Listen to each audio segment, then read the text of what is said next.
ಓಂ ಶ್ರೀ ಗುರು ಬುದ್ಧ ಬಸವ ಅಂಬೇಡ್ಕರ ಹರಳಯ್ಯ ನಮಃ.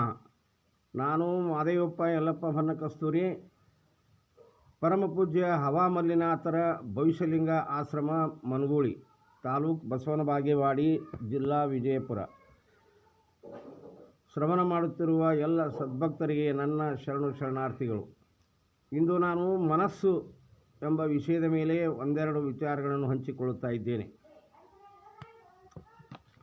ವಿಶ್ವಗುರು ಅನ್ನಬಸವಣ್ಣನವರು ತಮ್ಮ ಒಂದು ವಚನದಲ್ಲಿ ಹೇಳುತ್ತಾರೆ, ಅತ್ತಲಿತ್ತಲೂ ಹೋಗದಂತೆ ಹೆಳವನ ಮಾಡಯ್ಯ ತಂದೆ. ಅತ್ತಲಿತ್ತ ಹೋಗದಂತೆ ಹೆಳವನ ಮಾಡಯ್ಯ ತಂದೆ, ಸುತ್ತಿ ಸುಳಿದು ನೋಡದಂತೆ ಅಂಧಕನ ಮಾಡಯ್ಯ ತಂದೆ, ಮತ್ತೊಂದು ಕೇಳದಂತೆ ಕಿವುಡನ ಮಾಡಯ್ಯ ತಂದೆ, ನಿಮ್ಮ ಶರಣರ ಪಾದವಲ್ಲದೆ ಅನ್ಯ ವಿಷಯಕ್ಕೆ ಎಳಸದಂತೆ ಇರಿಸು ಕೂಡಲ ಸಂಗಮ ದೇವ. ಹೀಗೆ ಮನಸ್ಸು ಅದು ಮರ್ಕಟ ಇದ್ದ ಹಾಗೆ ಮನಸ್ಸು ವೇಗವಾಗಿ ಆಕರ್ಷಣೆಗಳ ಹಿಂದೆ ಸಾಗುತ್ತದೆ. ಆಕರ್ಷಣೆಗಳಿಗೆ ನಾವು ಬೆನ್ನು ಹತ್ತಿದರೆ ಮುಂದೆ ನಮಗೆ ತೊಡಕು ಉಂಟೆಂಬುದು ನಮಗೆ ಗೊತ್ತಿರಬೇಕು. ಅದಕ್ಕಾಗಿ ನಾವು ಪಂಚೇಂದ್ರಿಯಗಳನ್ನು, ಜ್ಞಾನೇಂದ್ರಿಯಗಳನ್ನು ನಿಗ್ರಹಿಸಬೇಕು. ಕಣ್ಣು, ಕಿವಿ, ಮೂಗು, ನಾಲಿಗೆ, ಚರ್ಮ ಇವುಗಳು ಮತ್ತೊಂದನ್ನು ನೋಡದಂತೆ ನಾವು ನಮ್ಮ ಹಿಡಿತದಲ್ಲಿ ಇಟ್ಟುಕೊಳ್ಳಬೇಕು. ಅಂದರೆ ಅನ್ಯ ವಿಷಯಗಳಿಗೆ ನಾವು ಲಕ್ಷ್ಯ ಕೊಡಬಾರದು. ಅನ್ಯ ವಿಷಯಗಳಿಗೆ ಲಕ್ಷ್ಯ ಕೊಟ್ಟರೆ ಅವು ನಮ್ಮನ್ನು ಅಧೋಗತಿಗೆ ತಳ್ಳುತ್ತವೆ. ಹೀಗಾಗಿ ನಾವು ಒಳ್ಳೆಯದನ್ನೇ ನೋಡಬೇಕು, ಒಳ್ಳೆಯದನ್ನೇ ಮಾತನಾಡಬೇಕು, ಒಳ್ಳೆಯದನ್ನೇ ಕೇಳಬೇಕು, ಒಳ್ಳೆಯದನ್ನೇ ಮುಟ್ಟಬೇಕು. ಅಂದರೆ ಸ್ಪರ್ಶ, ಗಂಧ, ರೂಪ, ರಸ ಇವುಗಳನ್ನು ನಾವು ಅರಿತಿರಬೇಕು. ಒಂದು ಹೂವು ಇದ್ದರೆ ಆ ಹೂವಿನ ಸುವಾಸನೆಯನ್ನೇ ನಾವು ತೆಗೆದುಕೊಳ್ಳಬೇಕು. ಅದನ್ನು ಹಾಳು ಮಾಡಬಾರದು, ಅದನ್ನು ಮುಟ್ಟಬಾರದು. ಒಂದು ಹಣ್ಣು ಇದ್ದರೆ, ಗಿಡದಲ್ಲಿ ಒಂದು ಹಣ್ಣುಗಳು ಇದ್ದರೆ ಅವುಗಳನ್ನು ಯಾವಾಗಲೂ ಕಲ್ಲು ಹೆಟ್ಟಿ ಕೆಡವಬಾರದು. ಅದಕ್ಕಾಗಿ ಪರಧನ, ಪರಸ್ತ್ರೀ, ಪರಮೋಹ, ವ್ಯಾಮೋಹ ಇವುಗಳನ್ನು ನಾವು ಉದಾಸೀನ ಮಾಡಬೇಕು.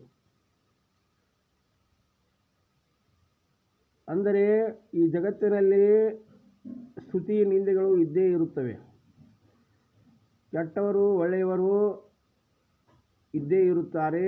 ಈ ಜಗತ್ತು ದ್ವಂದ್ವವಾದ, ವೈಚಿತ್ರ್ಯವಾದ, ವೈವಿಧ್ಯಮಯವಾದ ಜಗತ್ತು ಇರುವುದರಿಂದ ನಮ್ಮ ನಡೆ ನುಡಿ ಪಾವನವಾಗಿರಬೇಕು.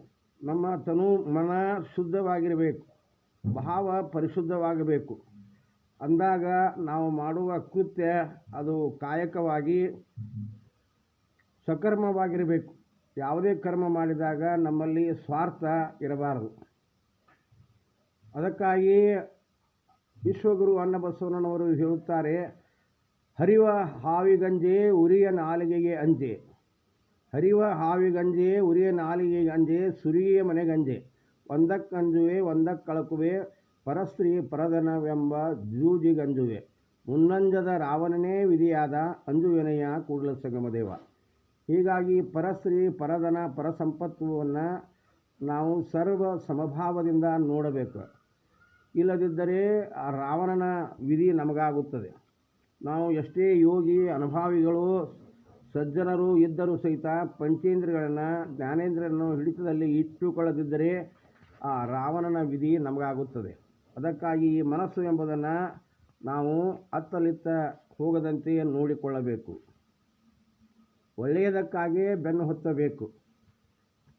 ಅಂದರೆ ನಾವು ಕೆಟ್ಟ ಫಲವನ್ನು ಬಯಸಬಾರದು. ಶಿವಭಕ್ತರಾದವರು, ಸಾಧಕರಾದವರು ಶಿವನಾಮವನ್ನೇ ಜಪಿಸಬೇಕು. ಅದು ಶಿವನಾಮ ಸರ್ವರುಜಪಹಾರಿ. ಅಂದರೆ ಎಲ್ಲ ಕರ್ಮಗಳಿಗೆ ಅದು ಪರಿಹಾರವನ್ನು ನೀಡುತ್ತದೆ. ಯಾರು ಶಿವನಾಮ ಸ್ಮರಣೆ ಮಾಡುತ್ತಾರೆ ಅವರಿಗೆ ಅದೇ ಗಾರುಡ. ಅಂದರೆ ಯಾರು ಏನನ್ನಾದರೂ ಮಾಡಿದರೂ ಅದು ಅವನಿಗೆ ತಟ್ಟುವುದಿಲ್ಲ. ಅದಕ್ಕಾಗಿ ನಾವು ಯಾವುದು ಸರಿ, ಯಾವುದು ತಪ್ಪು, ಒಂದು ಹಿಡಿ ಒಂದು ಬಿಡು ಎನ್ನುವಂತೆ ಇರಬೇಕು. ಕೆಟ್ಟದ್ದನ್ನು ಬಿಟ್ಟು ಒಳ್ಳೆಯದನ್ನೇ ಹಿಡಿಯಬೇಕು. ಅಂತಹ ಮನಸ್ಸನ್ನು ನಾವು ತಾಳಬೇಕು.